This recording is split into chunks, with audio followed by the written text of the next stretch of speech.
Open your boxes. Open your boxes. 1, 2, 3. Yo, it's pictures from the book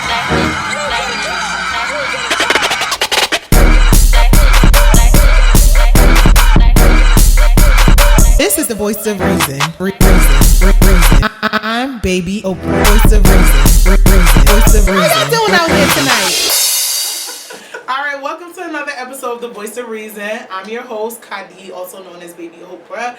And like usual, I have very special co-hosts with me today. I'm going to have them introduce themselves. I feel so bad because I should have let y'all know y'all have to introduce yourselves, but it's cool. We family now. So we're going to start left to right. Just say your name, a little bit about yourself, anything you want to share. My name is Nana. I'm from East Orange. I'm 31 years old. And that's it. My name is Nicole. I own a makeup studio in East Orange, and that's it. My name is Kadi. I am 29 and soon to be 30 in January. And I am from, I guess, Orange, East Orange, you would say. Mm-hmm. And I am Melissa. I do trade compliance for a booty company. And like they sell butts or is no, booty like what? I need a butt. No. And that's it. There's nothing wrong Well, they're playing shy now. I handpicked each of you to come on this specific show because I've had either a moment or just off of the vibe I felt from you on social media that feels like you guys could relate to the topic that I want to talk about today, and which I can also relate to, which is the strong black woman syndrome. Now, I'm going to tell you what overall the definition is. The black superwoman syndrome is the pressure and expectation of black women to manage multiple roles and obstacles with no complaints. The mode of being self-reliant and self-contained is damaging in a sense because if you're unable to be self-reliant, then culturally you just a bum in a sense. Like literally you're not respected amongst other black women. And when a black woman has no choice but to be strong all the time, then it puts you in a position to not really deal with things that don't help you in the strong sense as far as emotions, sadness, and pain. I'm going to start off with saying this. For me, so much came in mind when it comes to this syndrome as far as my life, my love life, my childhood, family, friendships, and that made me realize like how much what we ultimately use as a flaw. It's like, oh, I'm independent, I could do for myself, essentially ruined my life and ruined my journey into becoming a woman in a sense. So when you guys hear this definition, what comes to mind? Or just the idea of being the strong black woman or the superwoman. Just not holding it down, you know, just having to hold it down, you know, all the time. Yeah, and just being in a place where you feel like you gotta hold it down, like you have no other choice. And you can't depend all the time. Right. Yeah, you can't depend on nobody. You and have even, nobody to depend on. Right, and when things go wrong, you still have to face the fire and do it with a smile on your face. Like cry, wipe it up, and keep it going. Right. Like, you know. Right. Yep. Now, one thing I learned about the strong black woman syndrome is that it's hereditary. If you ask me, it's usually passed down.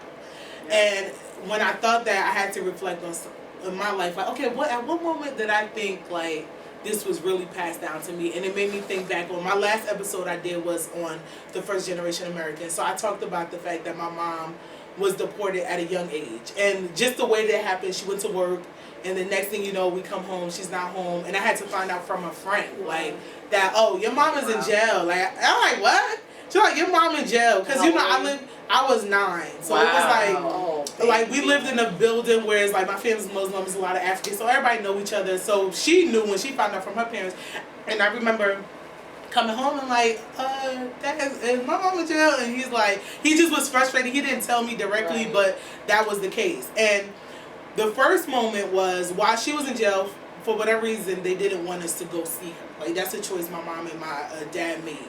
So when she called, my sister who was only 10, she was 1 year older than me. She got on the phone with her, and I think she was telling my sister like, okay, I'm not coming home. Like at this point, she was probably in jail for like months, years. I don't know. I lost time, but it came to the decision where they were gonna deport her because she had signed this paper waiving her rights.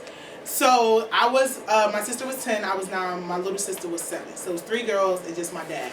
And I remember her telling my sister, and my sister immediately, she's a Capricorn, I always say Capricorns, or like emotions, she just was bawling on the phone. And me and my little sister's around her, and she's like crying, and I could just hear my mom like yelling at her, like, am I dead? What are you crying for? What are you crying for? And my dad, like, of course in my language, so it wasn't as good, but she was really like yelling at her for crying. Like, no, and mind you, when she was telling her, it was on some, okay, listen, go to my room, get this, get that, pack this, watch your sisters. I feel like she was just giving her the whole spiel on how to handle it, and emotionally she just wasn't. And I remember just hearing her on the phone saying this, and I just like sucked up my tears, like, okay, I'm not finna cry right now, because clearly that's not the thing to do. And then I remember after that, like a few months later, at this point my mom's in Africa, and we would start our conversations on the phone.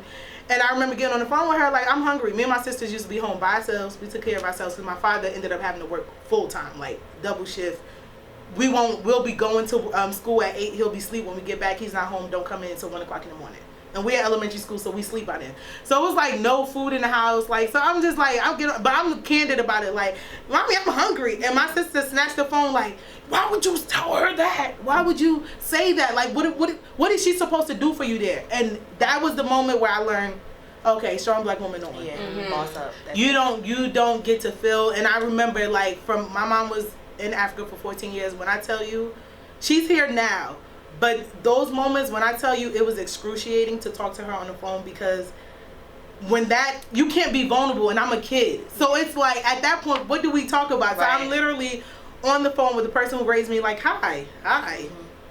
No, I was cool, like, just like, you know. And I remember when she would call and I would hear her on the phone, I would purposely act like I'm dead cold asleep, like I don't even want to go through this moment, and because I don't know what to say to her, and I don't know how to deal with my emotions. And me and my sisters, we want to talk about it to each other. We want to talk about it with my dad. So it was that moment that made me realize, like, yo, I really struggle with expressing myself and expressing my feelings, because I downplayed it, that like I'm not supposed to feel it. So do you guys have moments where you realize it was like your strong black woman syndrome was passed down to you? I'm going to start. Who's going to start? I don't know. I mean, I feel like watching my grandmother, she had 3 children of her own, and she raised 6 of her cousins' children. And then one of them, ended up being a drug addict, and she raised 6 of their children. So she just always, and it was always just her. So I've watched, and as I said to you guys before we started the show, my mom had me really young, so my grandmother raised me until I was about 15, and she was by herself, and she had 9 kids, and then she had one of their 6 kids, and it was just always a lot. So and she's the type of person that doesn't show any emotion.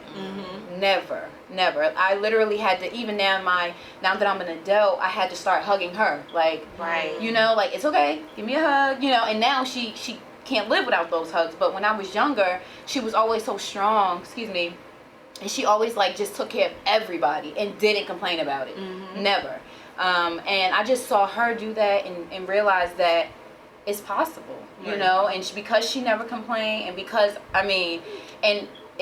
when I say that I never had to want for anything with her, with all of these kids in the house, all of these people in the house, she still came in the house with a whole bunch of bags of clothes and stuff for everybody. We would all just be picking out the clothes, So I just, from her, watching her and realizing that, it's possible, and you just got to do what you got to do. Sometimes cards are dealt to you, and you just got to make it happen. So just watching her, I feel like she made me the woman that I am today. I mean, aside from, going through things with my mom and those experiences, just being strong and getting through everything by myself, being a single mom of, a 10-year-old, and literally single. So my son's dad doesn't help me financially at all. He's there, which is great, and I'm just the type of person where I'd rather that than nothing. No, absolutely.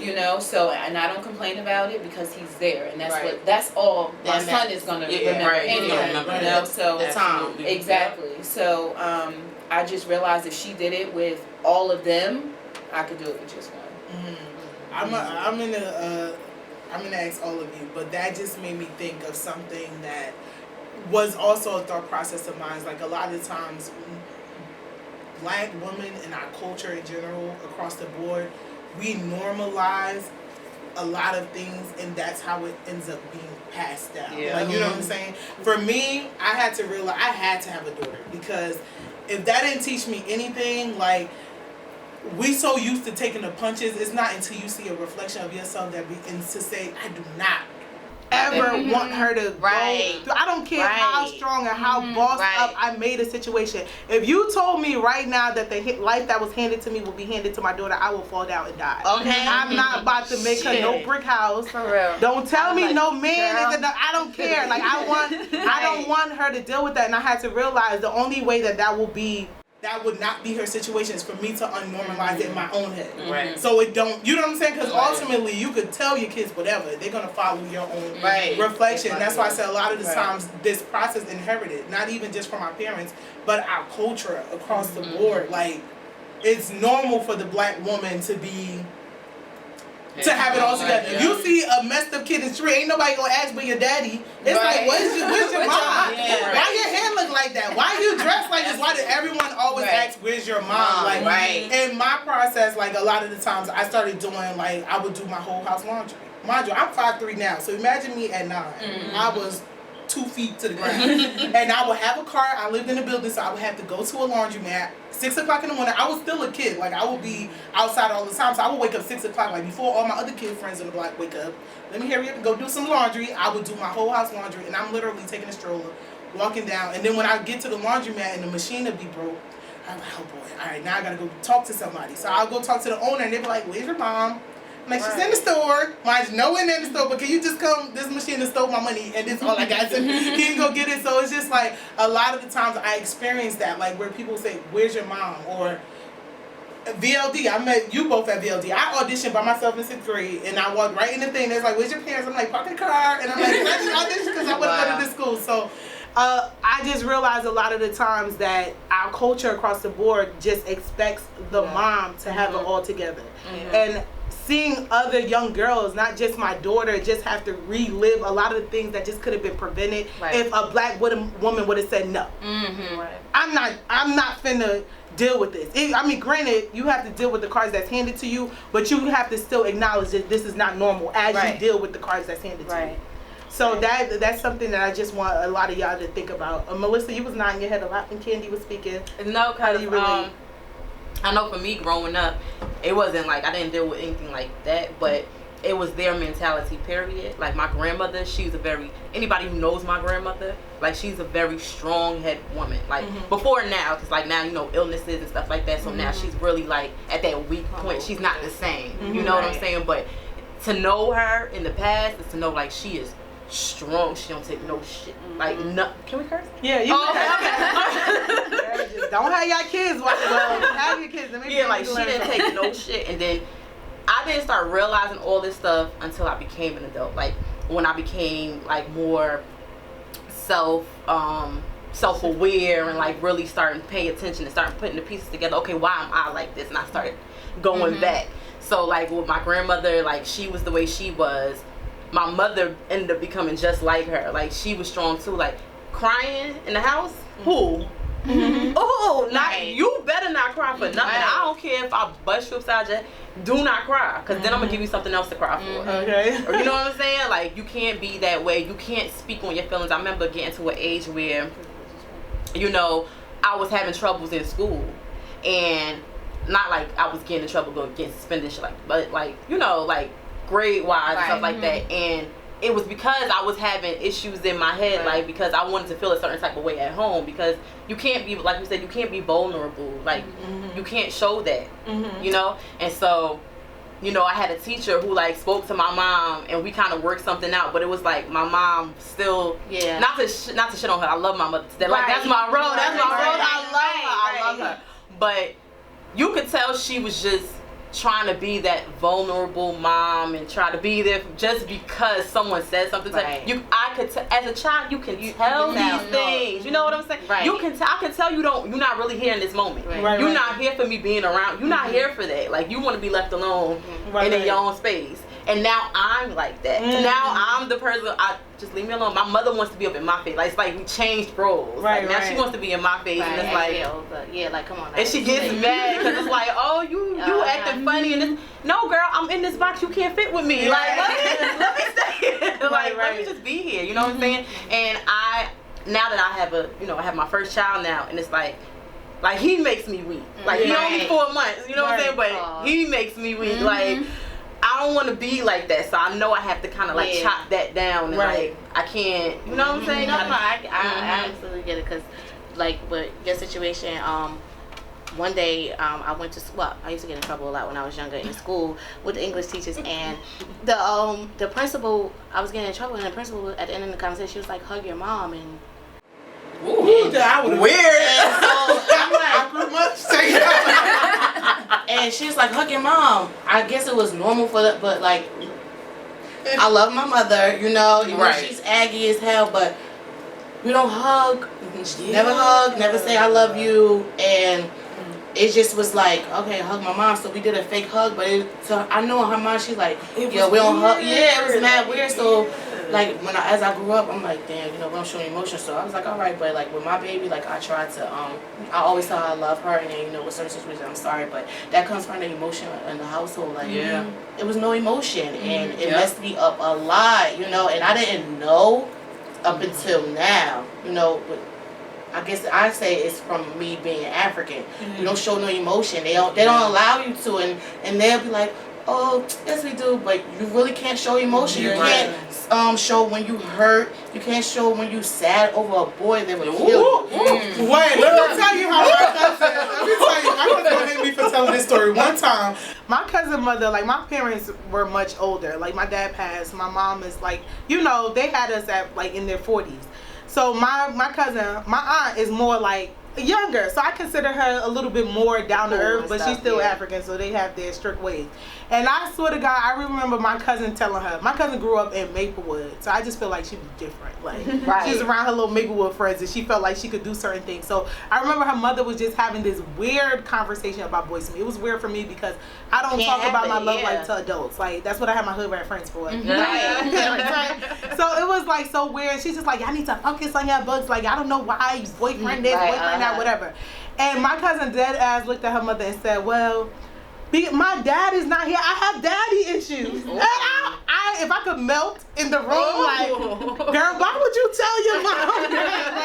And like her mom, for now, me as an adult, like if my child was to say that to me, like anything to me that shows me what she's going through emotionally, I just want to know. Like, okay, talk to me more. When I tell you her mother shut her down and said, those guys are so stupid. What do you mean? Like daddy issues. And it was her dad left when they were a young age, and then it wasn't a part of their life. And I'm like, yo, it's so crazy how for me, when she said that at that age, I think I was 16, I'm like, girl, why would you say that? Stupid, you keep that to yourself. Like, you got daddy issues, you just don't express that. And just for me to think like that is just like exactly why a lot of things are repeated cycles. Really quick before, because I want to ask Nikki, what do you feel like how the strong black woman was passed down to you? Well, at a young age, my parents died at a young age in the same year.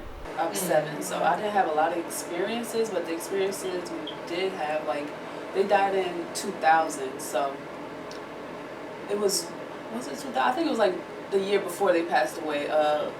We were homeless, like, but they didn't, we knew, like, kind of like what was going on because we slept in a car. We was like outside of a park in Newark, and we knew we was homeless, but a few months later we still had a good Christmas. Like, it was like nothing ever happened. So I just feel like they didn't like trip over, they just like, move forward, and like, so that's how I think it was passed down to me. Like, I don't trip over stuff. Like, if like my phone gets cut off or I have a rent due and I lost my job, like I don't start crying, calling people, crying. Like I just like, Nikki, what's next? Like, There's no time to cry because like somebody else got through it. Like nobody else got me. So like, I got myself, so there's no time to cry. Like, I just gotta move forward. Like, you don't, and that's bad because like you do need time to cry. Like, that plays a major part. Life will learn you. I think for me, which is the next question I want y'all all to answer, what was the learning moment that the black syndrome, the black strong woman syndrome ain't gonna hold you but so long.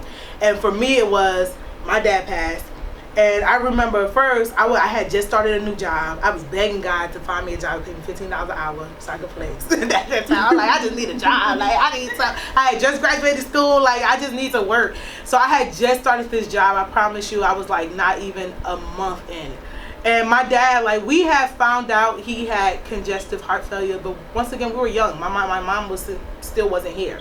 And my dad, now being raised by a strong black man, that's a whole nother story, because emotionally we really weren't dealing with a lot. And then him being a father to 3 girls, he really wasn't showing it. Like, he was really trying to grind it out for however long he could. And then when he was no longer unable to work, because he also didn't have his papers, like, he was undocumented, so his green card expired. When your green card expired, you can't work. As soon as I came home from school, like, my sisters and my dad, they was living with a family friend, and they were literally sharing a room.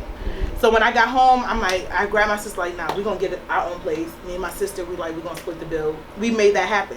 So he, long story short, he had 2 incidences where he had, like, we found out he had congestive heart failure, didn't know what it was, but I didn't know how serious it was. And he came back, like, it was moments where it was like his heart filled up with lungs, but scary visits to the hospital, he'll come back home, he'll be good.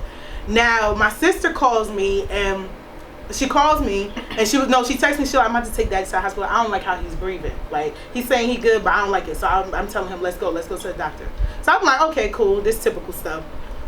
A few hours later, my sister's calling me. I didn't answer at first. Mind you, I just started this job. I don't know nobody that I'm around. Like, you know what I'm saying? I've got my good face forward. And my sister called, and it's the nurse on the phone. And she's like, you need to come in, because it's not looking good, and your sister needs your support. And I just remember being like, I'm like, okay, first of all, I didn't know emotionally how to deal with it, so I'm just like, I was numb. And I'm like, my sister on the phone, he stopped breathing, and still my mind didn't click to what is going on. So I just remember, like, okay, I'm gonna be there after work. Like, and I just literally, I didn't even emotionally like, someone just told me my dad stopped breathing. In my mind, you told me he was picking flowers. Like, it just didn't click emotionally for me. And I'm just like, I just started this job. It wasn't about the job, but it's how these other areas of our life we use to numb emotionally what we're going through. So for me, it's like, I'm in my probation period. I didn't deal. And then I got home. As soon as I got off, I went straight to the hospital, and I'm sitting there. My dad is hooked up to tubes, literally gurgling, and I'm just sitting next to his bed and still not dealing. And if anybody who knows me know, like, my dad had 20 kids, I'm his favorite. Don't let nobody tell you nothing else. Like, we were like this. And he's there, and my sister was coming, and she's like, you know he could still hear you, talk to him. And I'm just like, no, I'm just not. But in my mind, he gonna get out of here. This is not, we had 2 incidences, it's good. So I'll go from work, come back, go to the hospital. On day 3, he's still in the hospital. We had got good news, like, I feel like the doctors were very eggshell, because he's like, y'all don't have no other family? Like, I think he was just like 3 young girls, like, do you have anyone y'all could call? They just kept saying, do you have anyone? And we're just like, no. Like, so it's like they weren't telling us in a real direct way what was really going on. So in my mind, I'm like, things are good. And I was like, I could think visiting hours was like 7 to 8. By the time I get off of work at 6, I will be like the last hour. So I'm like, okay, I'm gonna do my routine for the past 3 days, go straight to the hospital. I get in the elevator, on the elevator door, I get a call from my friend. They're like, your dad heart stopped. I'm in the elevator. At this point, I open the elevator and nurses are running to his room. When I tell you, I just froze. I just froze. I just froze. I'm like, I'm not going in there. General Hospital. East Orange. We live next to East Orange. So my sister walked him. Worst hospital ever. Anybody who knows that. So I'm just like, I froze, and I called like a friend, like a family friend. She's like a cousin to me, and I'm like, can I come to the hospital? They sent my dad, and mind you, I'm right here. Like, I can go. Like, it just. I'm like, can I just come? Because they say he stopped breathing or whatever. And that was the day he passed. And I didn't see my dad's body. We sent him over to Africa. I chose, to this day, I won't look at a picture. To this day, they recorded his funeral that they had in Africa. I don't watch it. And now when I think about death, I'm just like, it's a part of the human journey. And I'm like, I could have been the one to help with that transition over. You know what I'm saying? Like, he was going to pass eventually one day, and it bothers me. Like, I beat myself about it a lot now. Like, because of my fear of vulnerability. Not even fear, but inability, because that's what it becomes. Like from childhood, like we're just taught not to deal with our emotions, and that shit will catch up just with emotionally you. unavailable. Yes, and it's like to the point where it becomes second nature to numb it. Like not even just with that, but in so many instances where I just really was like, at some point I felt like I was a walking corpse. Like, I do not feel. You expect that to look mean. I'm the sweetest person you could come across. Always the life of party. But and she is sweet. First of all, we're going to get to you because you are very sweet. So it's just like, that's when it caught up to me. So I want y'all to really think about at moments where you realize, okay, it's time. This shit ain't going to do it. Well, just to piggyback off of you, because like you lost your father, I had lost my uncle back in high school.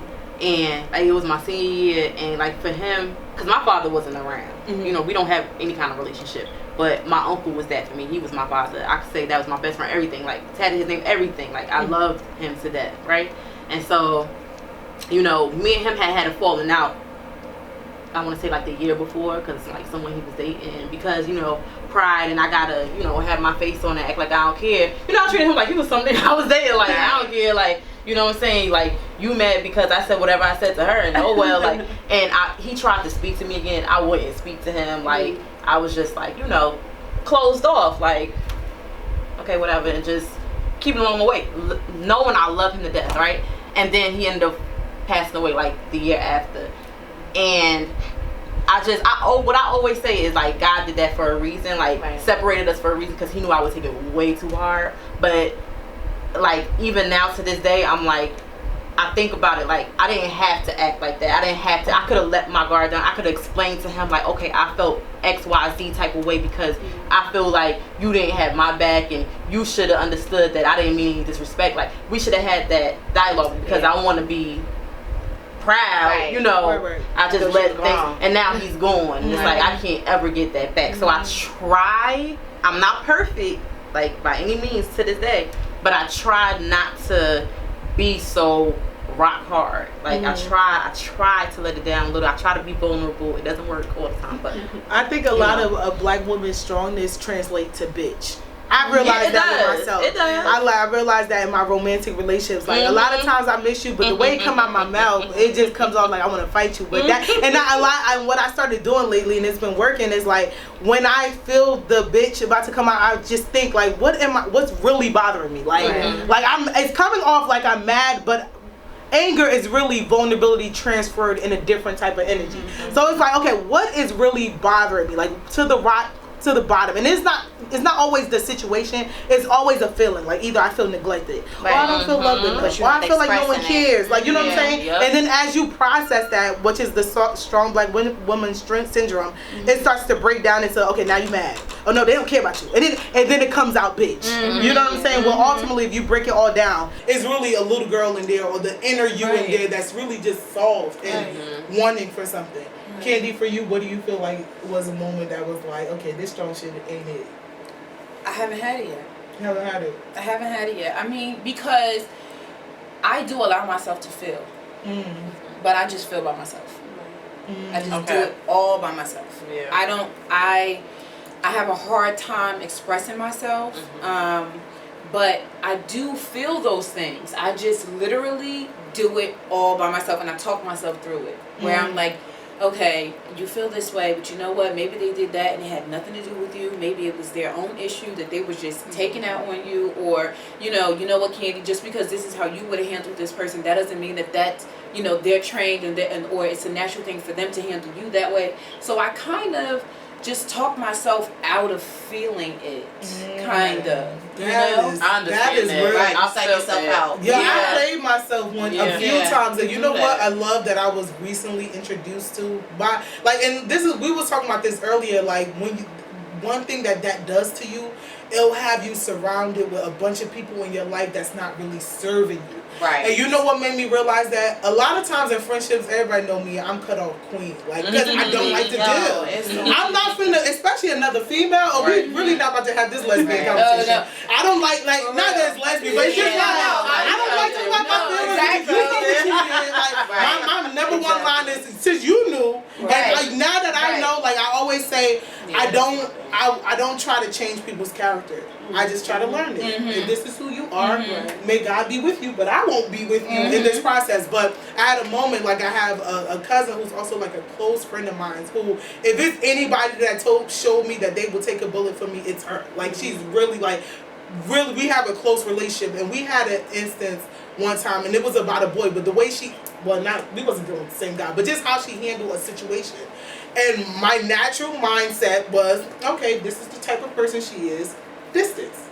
Usually I either cut you off or here's this brick wall. It's stronger than what Donald Trump tried to build. You're just not going to get to me no more. But then I'm like, this is with me learning myself after having my daughter. I'm like, you know what?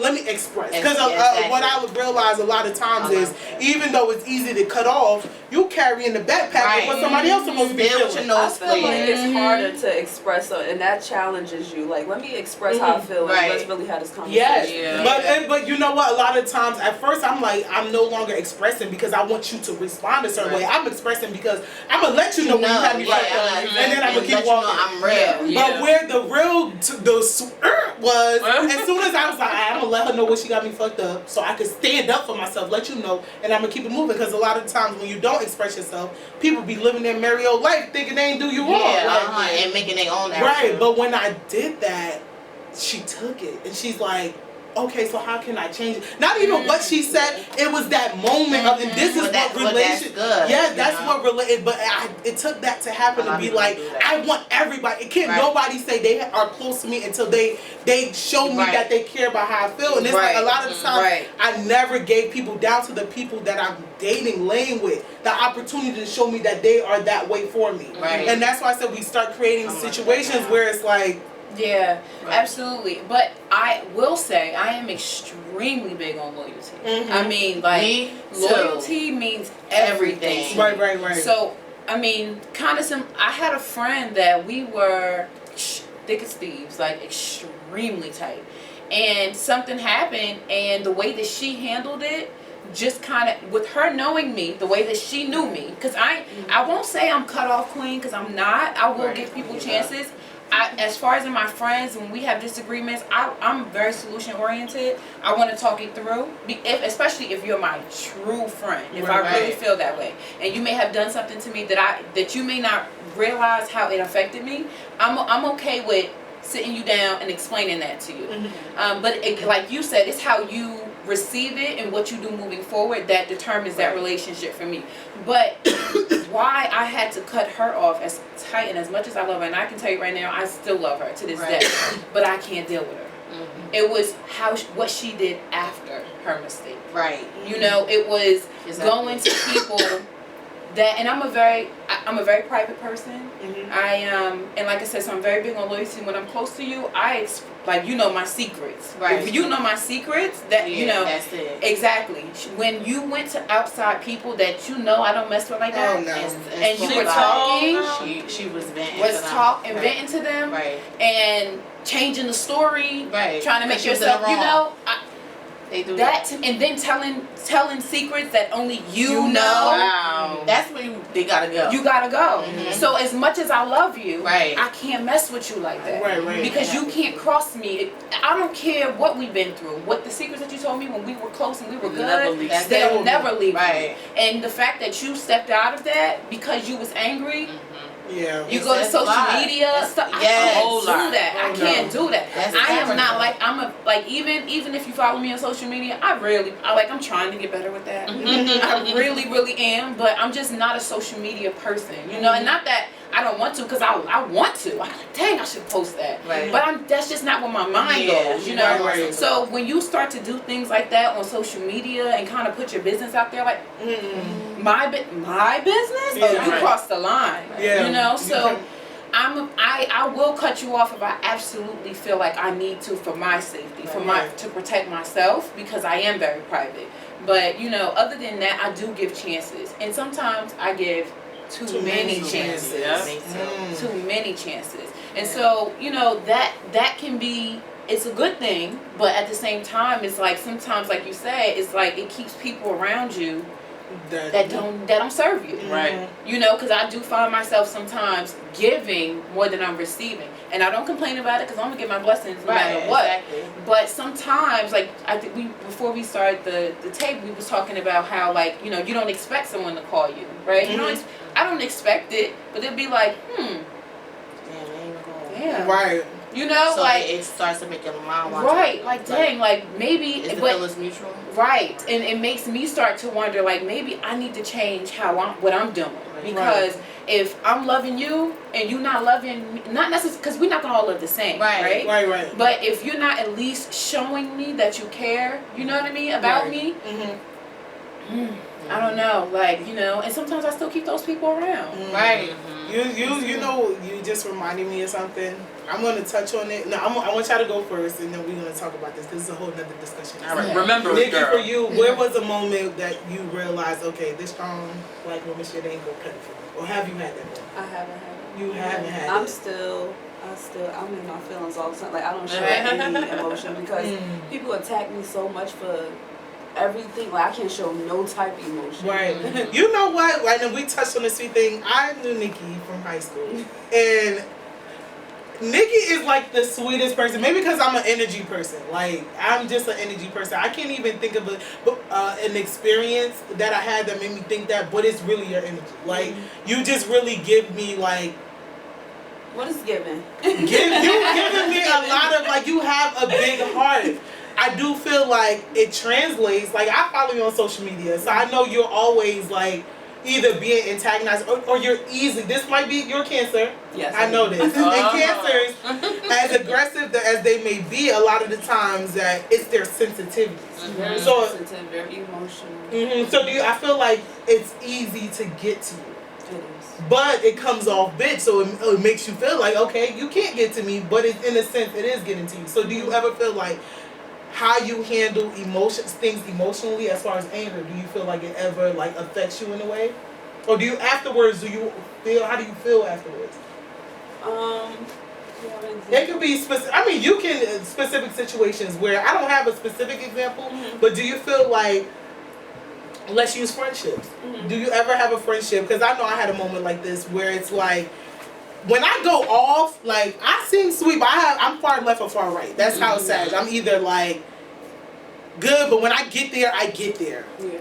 You get there. And I feel like when I get there, when anything that gets me get there, like, when I tell you this strange white man, I got in an argument with him on the train, and when I tell you I was heated, the argument been over, and I'm standing up like, and like, really giving straight hood rap. I was on that train going off. I was so mad, and it was, if it was not cold and I didn't have a child to get back to, I promise you, I was following him to Dover. Right. I'm like, that's a whole hour. I'm like, it was like, bring church. I'm like, no, I want to stay on this train. I'm not done. And he was, so for me, but then when I got off the train and I calmed down and I cooled down, and I'm just like, every time I get there, I regret it. Yeah. With anybody, whether it's a stranger, someone I love, like, when they get me there, I hate it afterwards. Like, I just be so. That's why it takes so long for it to get me there, because I know once I get there, ain't no turning back. Like, and I'm just like, I don't know. I just am left with feeling weak in a sense. Like, not with how I handled it, but how much it got to me. Because you sit in that how silence. you can control yourself. Yeah, like you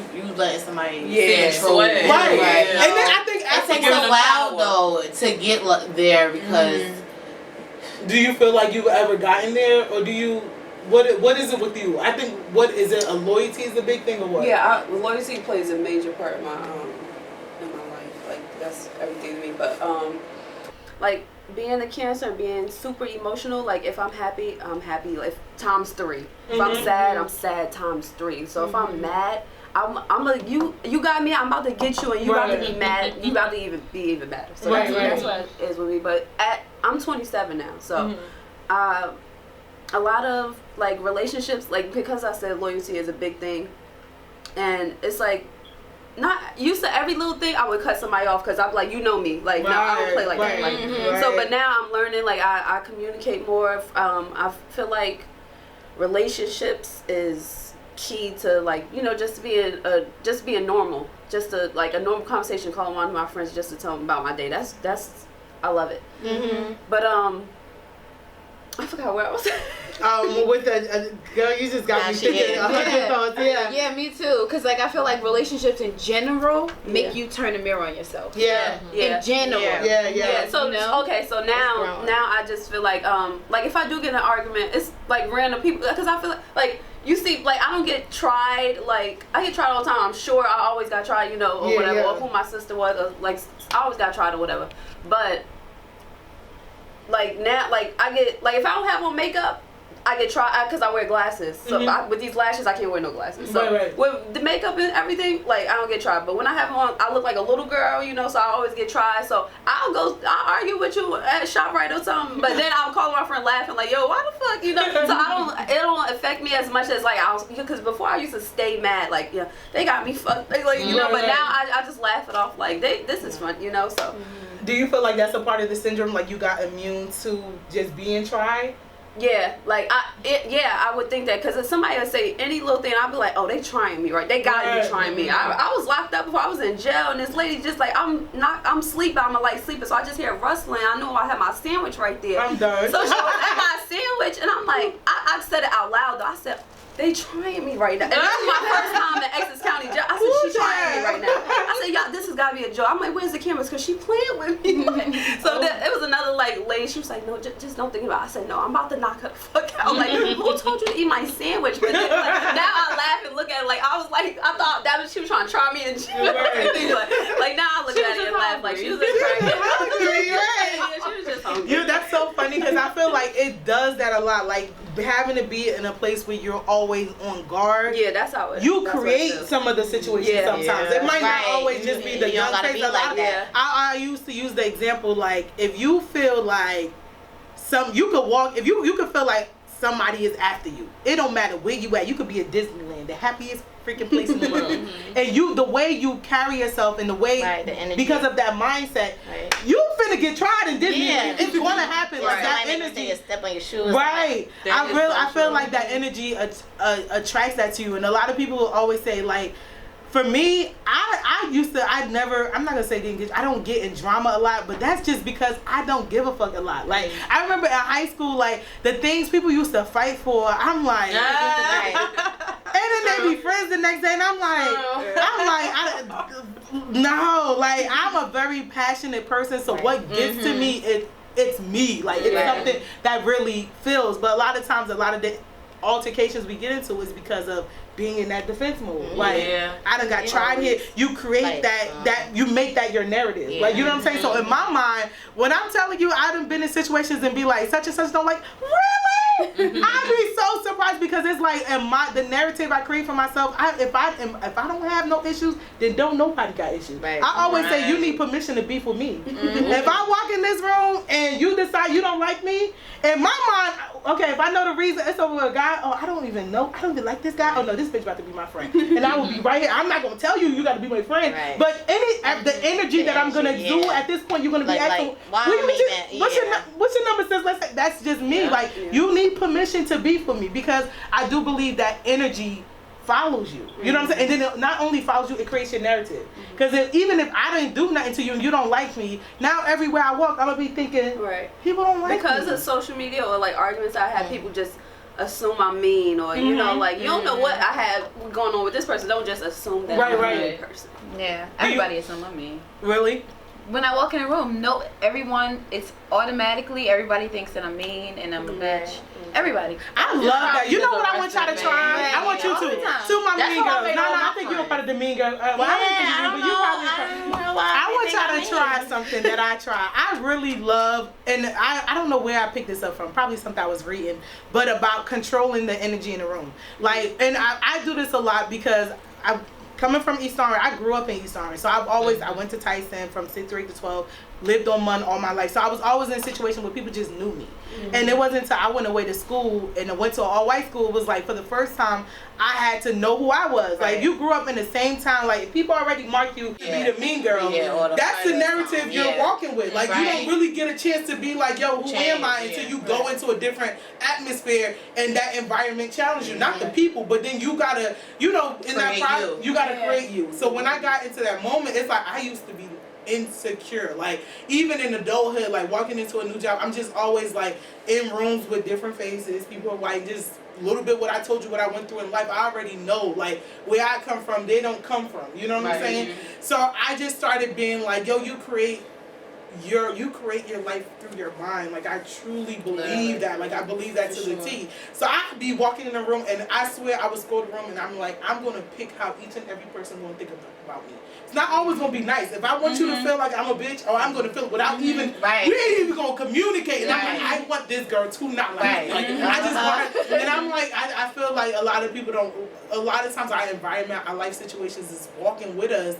And we bring it to new places. Don't matter you move to Alaska, like if you bring that energy you bring with you is like, it'll make whatever you was dealing with in the hood the same situation. You know what I'm saying? I kind of had to, cause for even like you said, like I do try to just not be that person, but I'm a very serious person in general, right? So I don't come off as, hey girl, you know, I don't come off like that. So when you don't come off like that, people automatically judge you. Like they automatically assume, and I'm so down to earth, but I'm honestly, and I will say, and this may not be a good thing, but I'm not very friendly. Like, you know, I don't go up to people and be like, hey, how, you know what I mean? If you look at me, I will smile, but I'm pleasant, but I'm very serious, and I have my friends, and I'm like, you know, if I'm in a room full of women, especially black women, I do, you know, like to get to know the women and open up and all that, but I'm just not very friendly. That's your secret weapon. But you know what that makes me so surprised with you about? For you to know that you're not friendly, you're friendly, but like that you don't give that aura coming in. People like you, I would expect to be even more selective with the people that you let into your circle, because that's a secret weapon. I am though, but when I have more.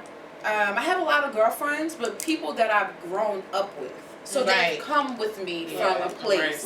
You know, I don't. It's not new. It's not new. So that's why they're still around me, or it's family that I'm very close with.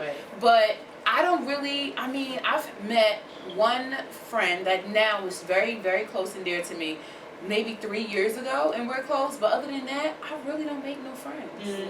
I really don't make no friends. Not friends we start talking on a regular basis. And do you think it's hard? Wait, I want to hear Nana's answer first. So the original question was, do you feel like, what was the moment for you that, like, okay, this strong black woman thing ain't working, or have you had that moment?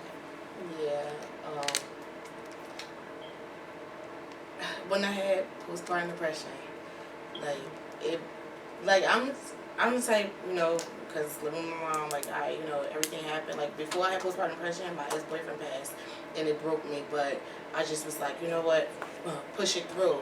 When I had postpartum depression, and I was, like, you know, in the house with my mom used to come over every day, and like, I went to, like, it mushed me, like, it molded me to a little girl, and I was just sitting there, like, Mommy, you ain't even hugging me, you know? Like, and my baby father in there, he's not even hugging me, and I'm going through it, you know? Like, and I'm just like, I can't be strong. Like, that shit broke me. Like, that shit broke me off. Like, I got it because, my child's father, well, I got it from numerous things, but I think what triggered it was when the first time, like, I know niggas cheat, because, you know, my other boyfriend used to cheat, but I just felt like we was, like, so close at the time, and that was my best friend, and he betrayed me, he cheated, so, like, I'm like, and it's the hormones too, so it just put me in the whole, like, turn on, like, yo, I fucked up completely, so I was just depressed, and, like, I was just, well, you know, like, I'm confident, but that shit had me feeling insecure.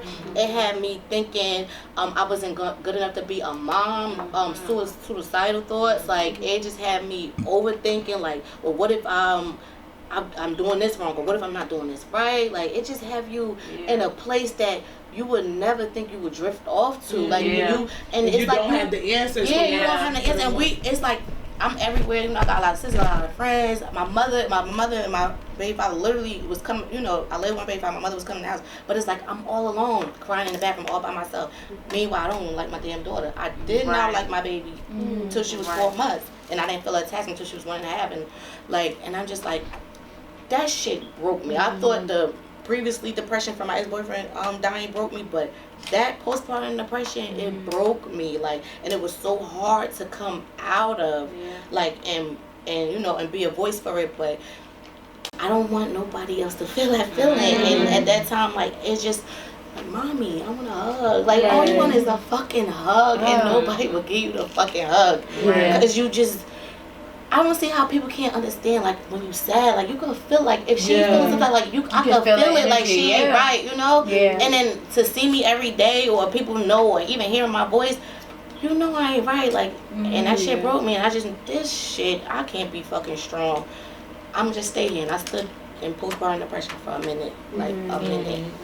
So that was when I realized I can't be fucking strong, like, man. So I just, then afterwards, I just was like, you know what, let me just use my voice. And then, I'm not saying, like, I'm back being a strong black woman, but, like, it made me a lot sensitive, you know? You know, I was the type of girl, like, I don't give a fuck about her, you know? Like, but now, like, are you okay? You know, like, what's wrong? Like, I don't want you to feel how I was feeling. Like, I asked, like, hey, you know, some people say I'm a bitch, but I'm real friendly, too. You know, it depends if you fuck me over. But, like, I'm caring now, you know? And I never used to cry. Never used to cry, like, hearing people's stories, or, like, you know, listening to other people's situations. Oh my God. Now, so like, I'll cry, you know, listening to somebody, like, I'm connected. I never connected, you know. I always blame it on me being African, and, like, you know, we just one way, because I always separate Africans from Americans. Sorry, sorry, you know, like, but it's just, now I just connect with females especially, and I'm just so caring, and I don't let people touch me, but I don't give a hug. Yeah, you know, I think that's so me. Me and Nikki had that moment. She didn't even know when you created the page. You know, she created the page for Life Without Parents, and I think I remember. You created you wrote a post telling a little bit about your life, and I felt like a little bit, but it was a lot, and like. As much as I always knew her to be sweet, it's like, yo, you really just never know. And I remember, girl, I was at the bar bawling and writing it. Like, I was bawling. They're like, girl, what did her man do to her? And I'm just like, I just got it right here. Like, I just gotta, like, because it's like, yo, you don't know what people are going through, but not even just what other, it's like, it's a deep breath, because to know that y'all might not be going through the same thing, but the relationship is the same, and it really bothers me now. I'm so sensitive to it when people don't realize, like, I don't care what like, it's to the point now somebody can slap me and I'm like, what are you going through? Maybe they're going through this, or maybe you never know what happened in their past. You know, I always be saying that. I'm not there yet. But that's why I was saying that sometimes I talk myself through my own emotion, because I'm like, you just don't know what they're going through. Yeah, I always said before when I was younger, I'd be like, they ain't going through shit, they just like that, but you don't know what happened in their household the night before, you know. When I was in high school or young, like, I feel as though I was sheltered, so if I didn't see a certain girl at school for months, I wouldn't think nothing of it. But me, when I became a correctional officer, and, you know, I'm seeing the girls are being there for months, and I'm like, oh, this where what's the name was that, because I ain't see her, or she probably was in a group home, because you don't know, you don't know what nobody's going through. Wait, Nikki, you're crying. What made you? What did I make you cry? Because you gonna make me cry. Yeah, I did. No, just my situation and how people just don't like other people, like people I had like arguments with, they see that and that's something to attack me with. Right. And it's just like, that wasn't nothing to play with. Right. At all. It's not nice. People I mean, people are mean. It's not that people are mean, but a lot of the times people are suffering. And it took me a lot, like, yo, if you want to drive me to tears, ask me how you feeling. Because that be like, but that's what people don't do when you argue with them and everything. Like, they be like, well, I'm gonna touch this on her. Like, okay, her parents died, I'm gonna say this. Oh, her nigga cheating, I'm gonna say this. Oh, she had, like, they won't be hurtful. I'm gonna say that. Like, you know, because I remember a time I was arguing with a female who my baby father was cheating with, and she was like, that's why you had postpartum depression, because of me. Wow. And recently, my child's father, me and him, you know, we went through what we were going through, and he told somebody, like, oh, she didn't have postpartum depression, she had depression because I was cheating. So, like, they glorify it to hurt your feelings, but me, my cousin said I lived in my head, so I use that as a defense mechanism, like not defense mechanism, because this I really think. Well, I know I'm the shit, so I'm like I'm Beyonce to the streets, like fuck it, like you want to use that, all right, whatever, you know, like it ain't nothing, like so you just gotta be like, oh, you thought you had one up, but like, all right, I'm transparent about this. So okay, my parents died. Duh, I told you. You don't know if I got the same panties on from yesterday, so you can't bring me out like that. Well, you know what it is too, and I think about this a lot with your situation, because just my situation, but this is how I want you to reflect on it and people to reflect on it more. Like, the stuff that you go through is really your weapon to get through life. Right. Like, if it's anything that humbled me, and me just dealing with the death of my father, I know you dealt with a lot of death, is like, life is temporary. Like, I used to be so afraid of death until I lost the closest thing to me. Like, I'm like, okay, I'm gonna just ride this shit out so I can go see, like, you know, the people that I love, and I feel like what we go through is meant to help us get through that. You know what I'm saying? But a lot of times we like to linger with the basics. You know what I'm saying? I used to get faulted for times like, you always thinking like above or just being the bigger person. And it's like, cause I am, and it's not even about brushing it off or anything, but just how I handle the things I went through and how I see it versus how people try to make it. You know what I'm saying? It just take time though to get to that level, because I was a petty bitch, like, and I didn't. Oh, they want to do something, I'm gonna fight, or I'm gonna argue back. But like now, ever since I started the postpartum thing, like I just don't want nobody to ever say I'm not working with her because of my actions, like how Cardi B, be acting, or used to act. Some people wouldn't work with her, so like that, but I don't know. The thought process that came and that I want us to talk about more, I honestly came up with this notion that the strong black woman is toxic to many people in their lives. Not just like the people we're talking about, the ignorance. Being a strong black woman, a lot of times our strength is a retaliation. And it brings us in situations where we in fights with children mentally, like not real kids, but where your mindset is and what your experiences brought to you in your life and where we're supposed to take you.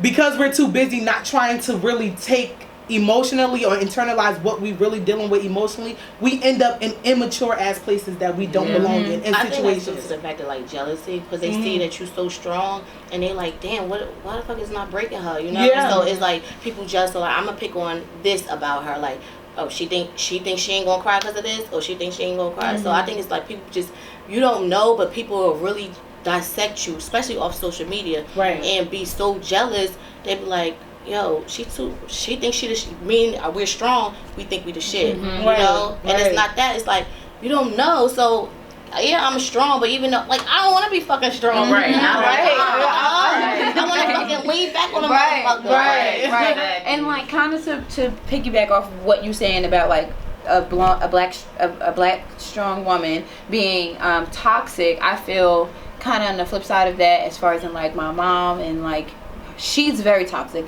just abusing alcohol. I love her, of course, she's my mom, wouldn't be here without her, but just her abusing substance and the violence and all that comes from that.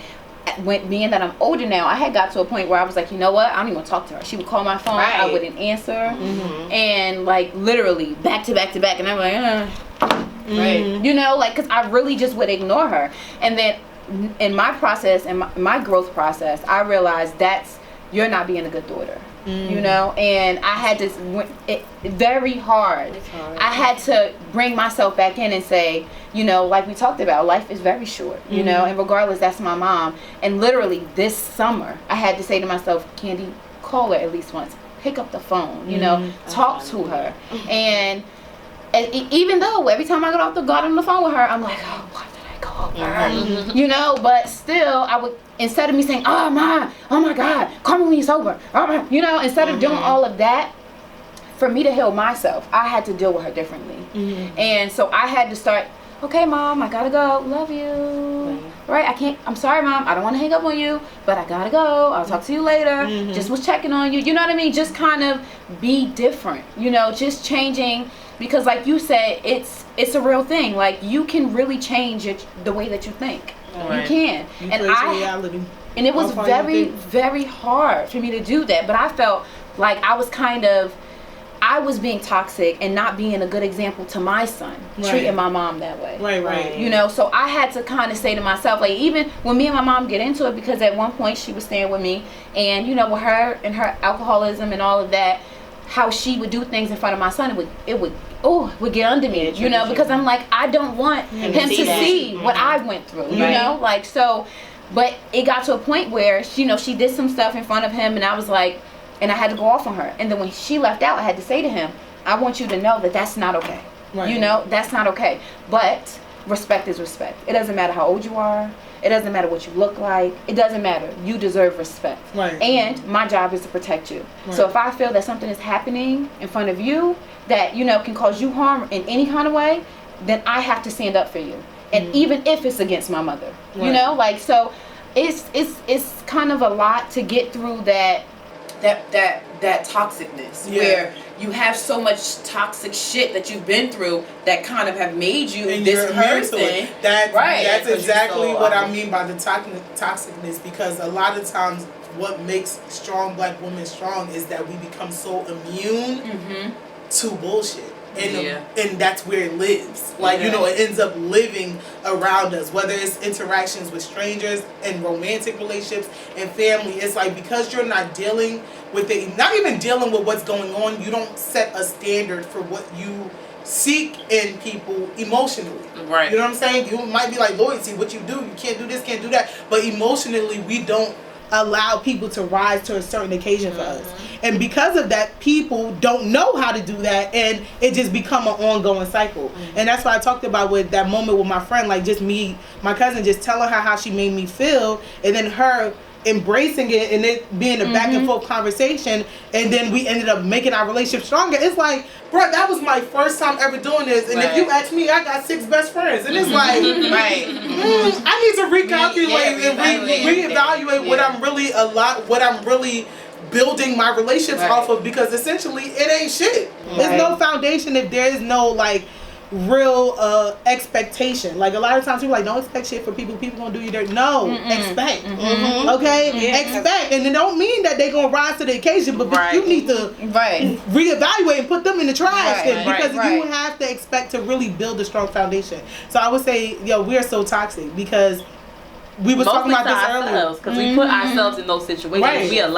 We trying to be so strong. So like while you was talking, like I'm just thinking, like there have been moments where certain situations where I've allowed myself to get into these relationships with people who, you know what I'm saying, like took advantage, and it's because they seen that, oh, she's strong enough, she can handle it. I shouldn't have to handle it. I shouldn't have to endure shit. You know what I'm saying? You should come in and you should respect me. You should have, you know what I'm saying, you should rise to whatever standards I set. But I wasn't really setting those standards, because I'm in my head it's like, oh, well, I'm strong enough to deal with this. Oh, they like this and they got these issues and I'm strong enough to take on their burdens. I shouldn't have to take on your burdens. You know what I'm saying? I'm trying to be strong for me and you. I can't do that because now I'm getting depleted. You know what I'm saying? Nothing is being exactly. So we're being toxic to ourselves. Like that was me being toxic to myself, putting myself in situations I had no business being in. And then, but then sometimes I've had situations where it's like, you know, my favorite line used to be like, you knew, and you assume that people are knowing how you're thinking, you know what I'm saying, or how they feel it. Yeah, but sometimes they don't know, and you just as much as like a lot of us, how we think is what we've been through and what we are experiencing emotionally that we don't express. That real talk, sometimes it just be your perspective, and if you don't allow people to rise to the occasion or at least make them aware, and oftentimes we do it, but it be too late. We talk. Sometimes it be after a whole baby. Oh, now and you thinking then since the relationship been like this, like you know, my favorite thing to say in dating, bruh, say what you gotta say the first day. I hate when my friends call me like, you know, but we not in a relationship, so I ain't even gonna say it because I want say it. Bitch, save yourself the time. Say it today, because you can't show up 10 years in a marriage and then say it and expect. Whole time y'all ain't compatible, but you waited to show the real you a whole baby later, a whole marriage later. Like you know what I'm saying? It's like, no, you can't expect, because it's all about compatibility in a sense. A lot of times you need it's a exchange, and it's a process. Like when people talk about years in a relationship, it's not the actual time, it's the experiences that happen within it. And a lot of in friendships, romantically, we don't allow those situations to happen, and then when it does happen, it be too late. It's too far. Sister slept with your man too late. You done had a baby, your house on foreclosure, too late. Like, shit is up, like, you know, the damage has been done. Like, you know what I'm saying? Getting yourself up for it, for it to be, for it being so. It's rough though. It is rough emotionally to deal with stuff. But I want to thank y'all so much for coming on, and I want y'all to end with saying something. I want you to be vulnerable. So I want y'all to start. Oh God, girl, you asking too much. Listen, you know what you signed up for when you came here. I want to start like by saying I am, right? I am. You can start with I am. I wish. I am or I wish. And just say something emotionally that you felt like you wish you were more of, or you wish people were more of, or you are. I wish I was a better communicator. It's not deep enough for me. Let's go back. That is deep enough. Like, that's serious for me. Like, I can't. I suck at communicating. What do you say? Because we communicating now. So what do you say? But what I'm saying, feelings. Right? Like, so communicating was frowned on. You know what I'm saying? You don't communicate. Your feelings don't matter. So now, like, I feel like if I say something, it won't matter. So what's the point? You feel as though they'll look at you as weak if you communicate? Whatever I say won't be taken seriously. You know what I'm saying? And I'm a person, I don't like to waste breath. Like, if I say something and you don't take heed to it, we got a problem. So I'm going to be cut off queen, and I don't want nothing to do with you now. You know what that sounds like to me? And that's something I think you really mean you wish you knew you mattered more. Right. Because what you just said is I don't communicate because I don't feel like no one gives a fuck. Yeah, you want somebody and that's you telling yourself that. At the last don't do that. Kadi, I did not sign up for that. That's the moment I have with myself. Right. No, we need to talk about this because this is real. A lot of this is the part that we be glorifying shit get repeated.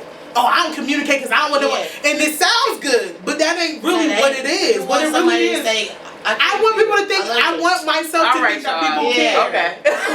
No, so I was just saying. I wish I was over. For real? Okay. Yeah, I believed I mattered more. Like I thought my emotions mattered, but I mattered in a sense. Oh my God, girl, don't do this. What makes it so? I want to know in all relationships, or what do you feel like? What relationships make it romantic? It stemmed from, relationship like my mother and my father. Mm-hmm. But it's like seeped into like romantic relationship. Mm-hmm. You know what I'm saying? I'll say regular relationships, like friendships, regular friendships too, because I'll be like, I don't got time for her, go. Right. But mostly with the Are you dating now? No, I'm not. Do you want to date? I do want to date. But you're scared. I'm very. That's all. You gonna have I gotta put myself out there. You know what I'm saying? Yeah, Hinge, Tinder, online stuff. Back page like I don't promote sex trafficking. But no, seriously, I feel like it is something that you really have to. It's something you really have to face before you get into that dating. Like, what do I want? Like I was talking to y'all about this earlier. A lot of times when we say what we look for romantically, we name basic textbook shit that anybody would look for. Like, you know what I'm saying? Like, what makes you into? Ultimately, people want a soulmate. If you listed something that the next chick next to you is listed, says y'all finna get the same man. Like, you know what I'm saying? You want someone who is for you. And a lot of the time, what is for you is made up of the DNA of what you went through. Right. You know what I'm saying? And not being able to communicate who you needs to care about your feelings. That makes them specific to you. Like, that's specific to the man that is going to walk into your life. But if you don't make yourself aware of that, you can't blame nobody to come into your life who don't make. It's not a requirement for them. But you said that your father wasn't around, right? So that's why you're scared to love a man, because you got daddy syndrome. Yeah, I know that. You know, I say that quick, fast, and I got daddy issues. But you really yearn for the love through your mate, but you scared, like so you can't say like I want you to love me, like because you scared that you don't even know what it feels like. Out. You never had it. Right. But what I do say, like I have my own back. She ready. Yeah. I am lovable. I'm so glad you said vulnerable. What makes you well, I know what makes you say that, but I want you to elaborate more on what. I say I am lovable because in like relationships with men, a few times they said I'm hard to love because I don't just put everything out. I'm just not like I don't know, I just don't give too much of myself, and it's just a kind of a wall. Like I'll mess with you, but I won't give everything to you. Right. It's like no, I am lovable. But I do have that side, but it's just like I don't know. I feel like sometimes you just got to give yourself permission.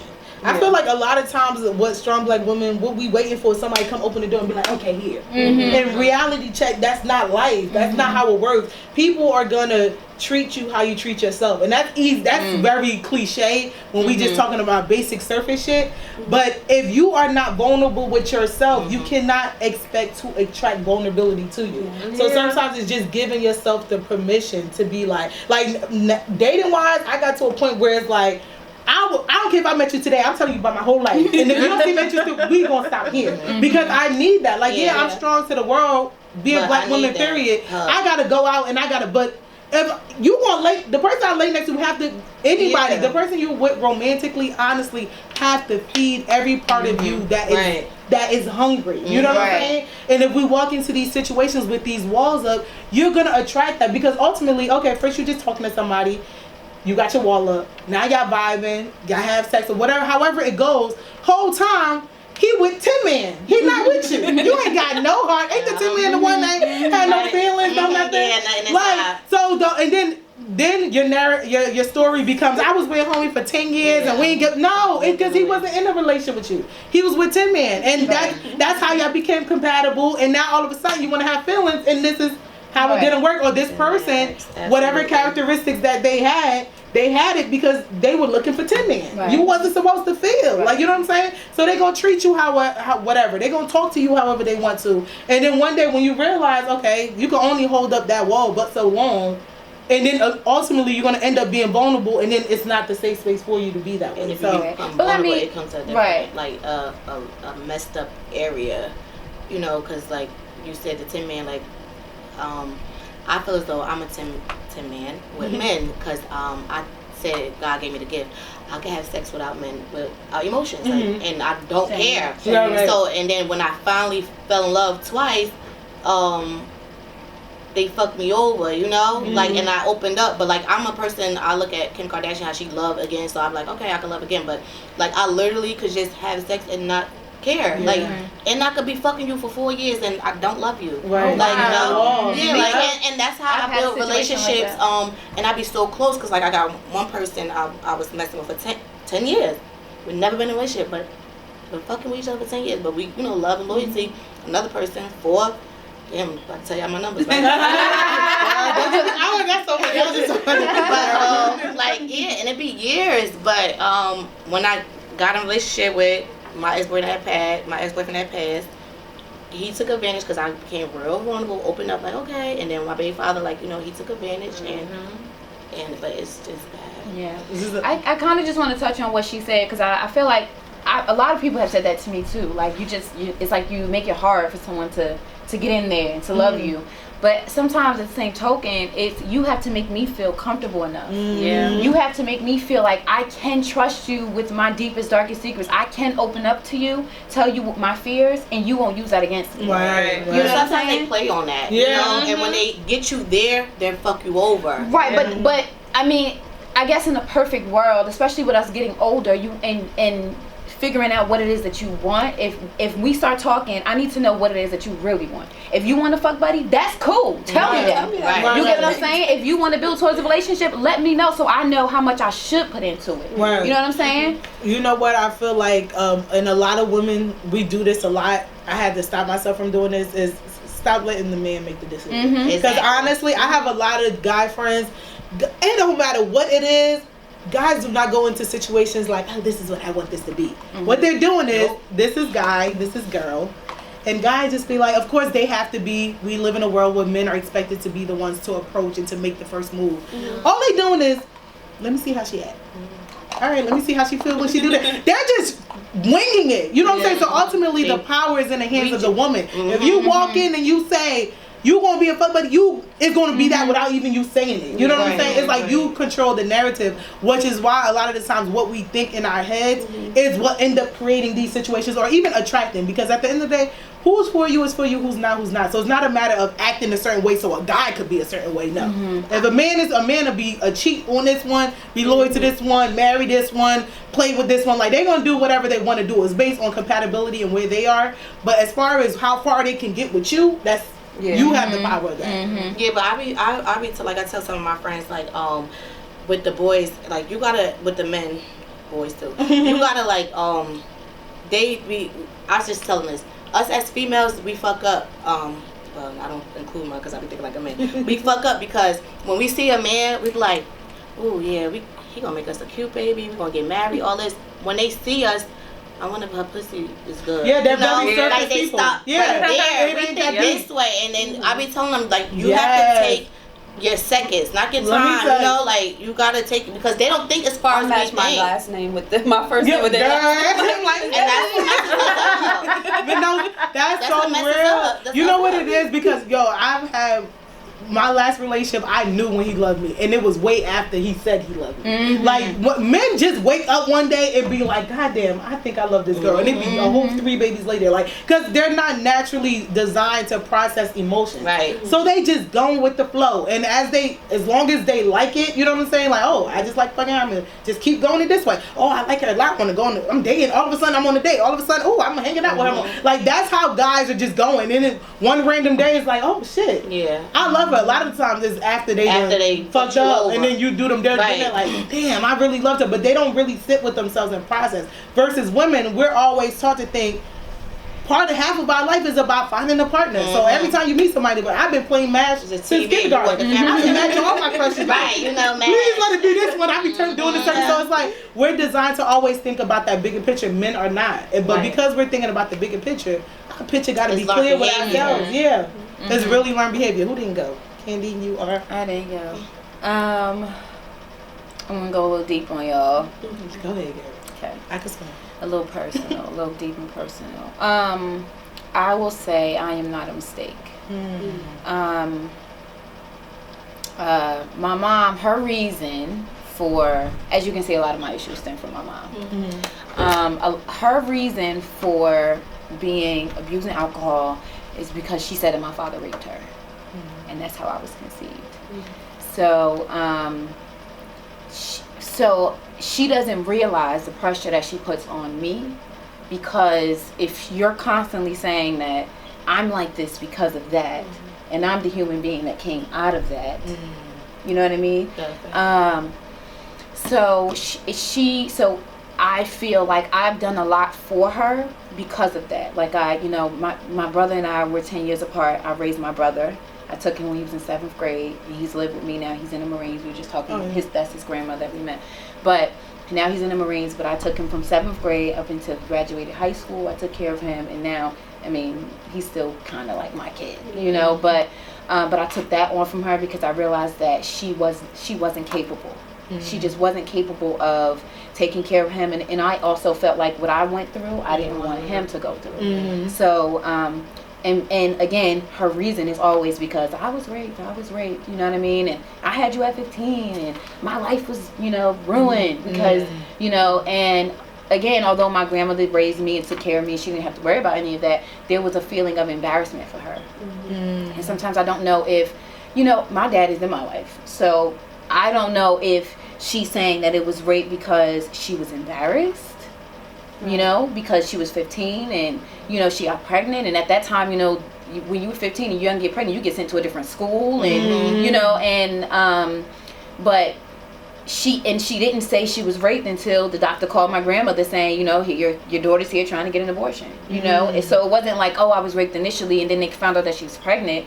It was, I'm raped and now I was raped and now I'm trying to get an abortion. I can't, so I'm gonna say that I was raped now, but I had to deal with that growing up. So my dad wasn't in my life until he was in my life maybe in and out until I was maybe 9 or 10. Now we are so close, but after 9 and 10, it was beat in my head so much that he was a rapist that I couldn't even have a relationship with him. Did you ask him?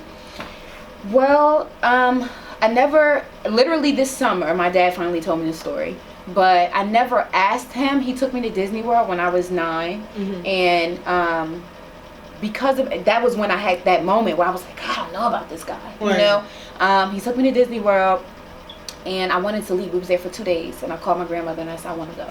And my grandmother called him and she said, she's ready to go. Send her on the first flight. You know, whatever. I just need you to drop her off at the airport. And he took me out on the balcony and he was crying so bad. He was crying just like, you know, he never was direct about it where he's like, you know, this is what your mom is saying and that's not true. He just said, whatever you've heard about me, that is not true. And you're my daughter. I love you. And I want to be in your life. I want to, you know. He was just saying, and I remember because I was 9. I mean, at that point, I remember that. But after that, even with him crying, I still was sitting there like, that like, you know, strong. like That's so real. Even with that, so and after that, I didn't really see him much. He didn't come to my high school graduation. Because I didn't talk to him. I just was like, this is what's being beat in my head, and I don't know if it's the truth. All I know is my mom is an alcoholic now, and she's saying it's because of this. You know what I'm saying? And I have to deal with not having a regular mom because of it. You know, so and even now, like my mom will say to me, nothing can help rape, and I'm like. You know, like sometimes I have my moments where it's like, get over it. You know what I mean? Like, look how I spent a lot of my time in my life trying to show her that I wasn't a mistake. So, you know, let me do this and show her how successful I can be so that she feels like it was worth it. Right. You know, but still never felt that void ever. So, you know, still now I'm trying to deal with it on my own. Even though I'm still dealing with alcoholic mom, and like I said, I'm trying to be a better daughter and trying to be supportive of her while still dealing with my own healing from the situation. So, but I try to tell myself all the time, I'm not a mistake, and I also feel like I make myself suffer because I feel like I'm a mistake. Yeah. You know, like I take on her kid and make him mine, and you know, like for the last 3 years, I've been paying my mom's rent because you know, like just things that I feel like I'm obligated to do because if it wasn't for me, she wouldn't be like this. Right. Oh, you know, so. Right. That's deep. I'm gonna piggyback off her, so you're gonna go last. Only because that relates to what I was gonna say. I think I would say I am not perfect, and I feel like for me, it's so important for me to remind myself that because I think because I don't or I wasn't dealing with a lot of the things that I was dealing with emotionally, I'll mask that by trying to overcompensate with what I do externally, like. I'm gonna go to school, I'm gonna get good grades, I'm gonna like the way my sisters handled them emotionally dealing with you know how we grew up, both of them were just like horrible in school. My little sister would run away a lot, like all these things. So for me it was just like, okay, just be perfect in a sense, don't cause no trouble, don't give them no issues. My dad has never, all those years, have never seen the inside of my high school until my graduation. When people would be like, oh, we're going to call your dad, like if I'm acting up or whatever, you would think I was getting abused at home because for me it was like, I'm just going to be perfect Patty and not get in no trouble and not have any issues. And now it reflects over into relationships, romantic relationships, because we talked about this earlier. Black women's first thing is to parade their strongness like it's some Gucci shoes. Like let me let this dude know how much he could stress me the hell out and how much I could take. Like, you know what I'm saying? And it's like just trying to be perfect. I've done this, I do this, that you attract broken people who seek that strength, and also want to use that strength. So a lot of times I have to remind myself I'm not perfect so I can allow myself to be broken at times, whether it's with myself or with people I love. Right. Nana? I don't even know. I really don't know. I don't know. Like, I'm just saying. What do you think about when you emotionally, when it comes to what you don't want to express emotionally? What do you think about the most? I don't want to express emotionally. I don't know. I just feel as though like I just became so transparent. So like emotionally, like I talk more now, you know. I communicate and I tell people how I feel. If I feel like they're in the wrong, and sometimes I'm being in the wrong, but like I'm understanding now. Because before I used to just be like, man, fuck it, like I'm the shit, bitch. I don't need you, nigga. I don't need you. I get my own money, you know. But now I'm like, what's wrong? Like, how could we fix this? Like, and it's just happened. Like, you know, like probably in the last couple of years, like I just started opening up and stuff. So like, so how would you say opening up helped you in your personal relationships? Let's go romantic. Okay. before with my ex-boyfriend, I felt as though, it fucked me up. So I felt as though I wasn't so friendly and loving and caring. I was always like his mom, and not like his mom, but I just wanted to take care of, and I just was hard on and just do this, I got you, I'm taking care of you, and that's it. But I never was, hey baby, I love you, all that. And I regretted it because when he passed, like, I just felt as though, like, damn, maybe we could have had a baby and we could have been together. I was so busy being promiscuous because I had him in my back pocket. So I just was like, all right, I'm going to come back to him, and I'll be everywhere. So my next relationship with my child's father, I became loving. I started, I started kissing more. I started hugging, telling him I love you. And then I feel as though I became too vulnerable, and he took advantage, So, like, that's just... Do you still feel like you got to either be one or the other? Or do you feel like you could have both? I feel as though how I am, it's just his fault, because it's his fault, like, he fucked up, but I learned from that situation, because to me, I didn't cope with the death of my ex-boyfriend, and I feel as though me didn't really grieving properly, it resulted into me moving forward and filling the void, having my baby, and then being with my baby father, because I wasn't supposed to be with him. Like, if you know me, no, but I just needed the love to fill the void, from my ex-boyfriend passing. I didn't grieve with it right, and that's why I tell people, you gotta deal with it, I can't substitute. Substitute.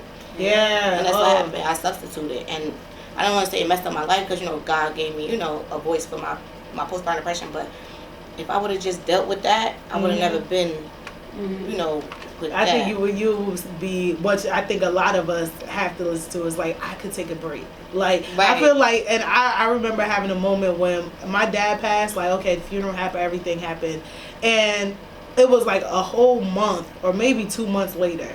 And I said, I'm over it. Now, I'm not going to say, in my mind, I'm like, okay, this crying part is over. Thug life. Try to go back into that same strong mentality. Yeah. And I remember being at that same job, and it was a call center. So you pick up calls all the time, and it happened to be a medical center. So I'm scheduling patients' appointments. And I get on the phone, and I'm like, hi, welcome to some medical. I'm giving the whole spiel, and the person gives me their birthday. And the year they were born was the same year my dad was born. And when I tell you, I'm sitting there like, still trying to talk to him, thug it out, like, so what's your phone number? Like, right, them tears when you don't want to cry, so it comes extra harder, and you just snot and everything. So now I'm like, I'm glued to my screen. It's an open floor, so there's a whole bunch of other people on their phones around me or whatever. And I'm like, Lord, I done just met these people. So I'm trying to thug it out, but it gets to the point where I can't even talk at this point. Like, if my boss was hearing my call, it sound like, I know the person just was like, are you okay? They was just so weirded out. So I'm crying, and I'm like, thinking in my mind, like, all right, I'm not going to be able to answer calls, but if I sit here silent, my boss is going to come out like, why are you answering calls? So I had to get up, walk all the way across this whole floor with 50 people, and I'm like literally bawling. Everyone looking at me like, what happened? Like, they think someone killed her. And I go to my manager like, I need 5 minutes. And he's like turning red, like, what is going on? And I really went out, and I'm just crying. But I remember thinking to myself, like, no, what are you doing? Like, this can't be my life forever. Like, am I gonna just be breaking up? Like, with it, and you really have to deal with it. You have to deal with it. Like, because you block a lot of stuff, And it's that graduation. Like, life is, as long as we live and we evolve it. That's and the then purpose. It came from nobody asking, are you okay? Right. Nobody asked you, after they probably did, but they didn't really seek into you. To make sure you was okay. You know the thing with me though is people did ask, but you so used to giving the textbook answer. I'm good. But they know you not. Like, you a kid. But I remember going into my house, and my sisters would be talking about, okay, let's just stop talking about that. Like, my sister will always want to talk about it because she was there when he stopped breathing.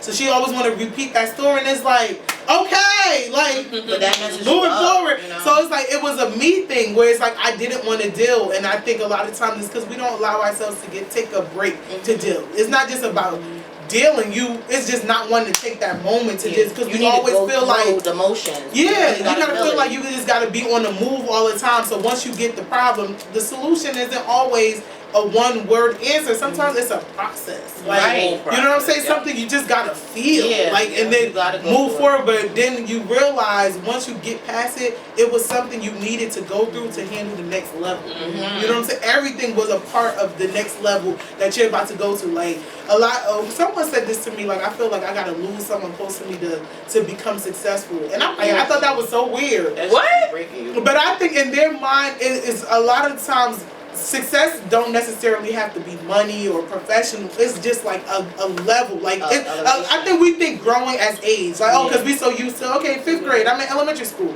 high school, Sweet 16. We have all these numbers that associate to mental growth. And then once you hit like 18 or 21, ain't no more moments. You just grown. But honestly, there's a growing process mentally where you're always graduating. Kids. Right. It's just events that happen in your life, because I always tell people, like, you know, like I be telling my cousin, like, girl, hurry up and get a boyfriend so you can go through something, because a breakup at 16 and 40 is too your world. You got more to lose at 40. Emotionally, physically, you will crash. Versus, all right, 16, you're gonna be sad and everything, but when you had it at 16 and you go through again, 20 and 40, you could cope with it better. That's so funny, because I had a moment where I told you I didn't start really dating. I feel like I didn't have a real relationship until I got way into my adult years.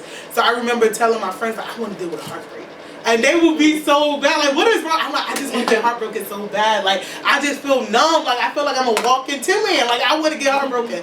So I remember this guy that I really like, I allowed myself to get vulnerable with him. And I went through the whole process of being vulnerable. And then I had to cut him off one time. I just cut him off. Like, this is no good for me. But a whole year later, I get on Facebook, look, homie got a girlfriend. When I tell you, I was so heartbroken because of everything that we went through. And then it's just to see, but like, you did that. Yeah, you did it in your mind. So, but the thing is, I was in the mirror crying and smiling at the same time. I am human. I was balling. I'm like, yo, this shit is so popping right now. Like, I have a heart. Like, it felt so good. So taking that break and allowing yourself to feel is just so important. I want to thank y'all so much for coming on. Don't tell me that, because y'all know I'm always on episodes, but like, I'm always nervous about bringing different people together, and these are literally 4 different people I know on individual situations, and for us to all to be able to relate on this topic like that was so important. So thank you, y'all. Tune in next week. This is the voice of reason. I'm Baby Oprah. Voice of reason. Voice of reason. What y'all doing out here tonight?